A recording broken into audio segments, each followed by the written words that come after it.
La crisi que estem vivint està fent patir a molta gent. És una crisi complicada, per molta gent és la primera crisi que ha viscut mai i per tant està molt espantada. Aleshores el que és molt important tenir en compte és que si analitzem l'economia dels últims 400 anys, més o menys situacions semblants s'han viscut una cinquantena de vegades.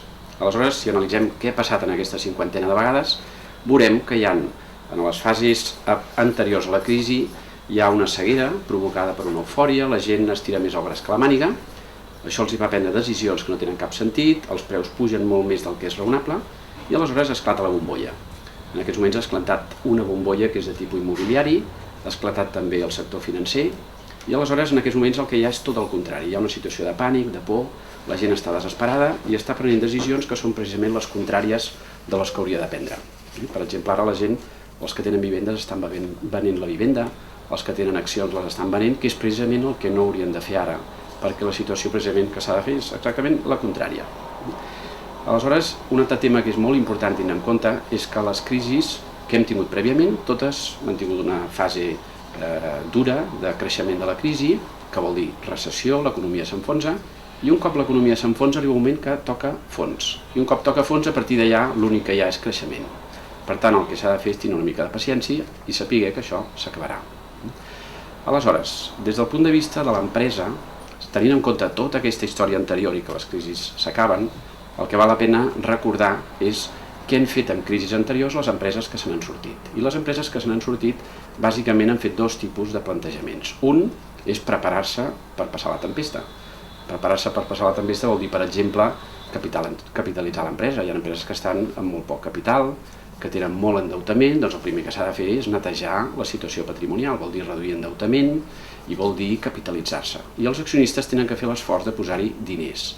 Hi ha molta gent que diu, home, ara és el pitjor moment per posar diners. Bé, el que no fan és recordar que en els últims anys han guanyat molts diners i estan histèrics pensant que aquest any perdran diners i que l'any que ve també en perdran, però el que han de fer és recordar els diners que han guanyat en els últims 7 o 8 anys. Perquè una empresa s'ha de veure des d'un punt de vista a llarg termini, no pensant què guanyaràs el proper trimestre, sinó pensant què guanyaràs en els propers 10 o 15 anys. Aleshores, si tens en compte això i la teva empresa té insuficient capital, el que has de fer és capitalitzar l'empresa. Però a més de capitalitzar l'empresa, s'ha de preparar bé el compte de resultats. Les empreses el que fan és generar beneficis a través d'una facturació i d'unes despeses. I això vol dir, per la facturació, doncs, tenir en compte que caldrà segurament revisar els models de negoci. Però aquí, amb la facturació, hi ha bones oportunitats. Per exemple, hi ha empreses que estan en sectors que, malauradament per altres empreses, són empreses que segurament són sectors que estan tancant les empreses.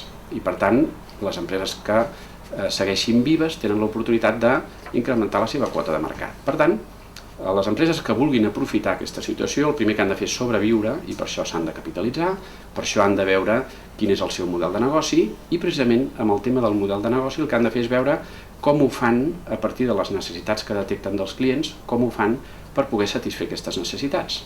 I segurament aquesta és una crisi on sabem per quina porta hem entrat, més o menys. El que no sabem és quina és la porta de sortida. I en aquests moments no ho sap ningú. No sabem si la crisi durarà un parell d'anys o 3.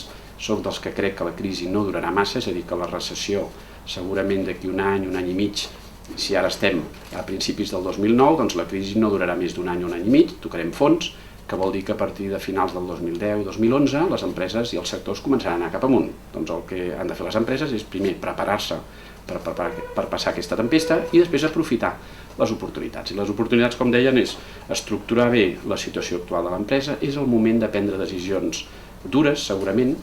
Potser fa 2 anys, en plena expansió econòmica, la gent no entendria que s'han de fer sacrificis importants, en canvi ara és el moment on tothom sap que ens hem d'apretar el cinturó i és el moment de prendre decisions importants. Potser hi ha departaments a l'empresa que fan funcions que no són necessàries. Doncs potser s'ha de agafar aquest departament i proposar a la gent fer canvis. I precisament, entrant en el tema dels canvis i dels canvis del model de negoci, vol dir que hem d'estar en organitzacions on la gent no tingui por al canvi. I per això el que es necessita bàsicament és treballar 2 eines, entre moltes altres. Una és l'eina de la innovació i l'altra és l'eina de la formació. Amb els temes d'innovació el que vol dir és fer una anàlisi a fons de com funcionem, segurament viatjar una mica, veure què hi ha en altres països del món. La sort que tenim a Catalunya o a l'estat espanyol és que tenim en el món mundial, hi ha empreses que estan en països molt més avançats, amb el qual podem viatjar allà i aprendre el que estan fent ells. I per tant, innovar no solament vol dir tenir un laboratori d'I+D, sinó també vol dir viatjar i veure altres maneres de fer.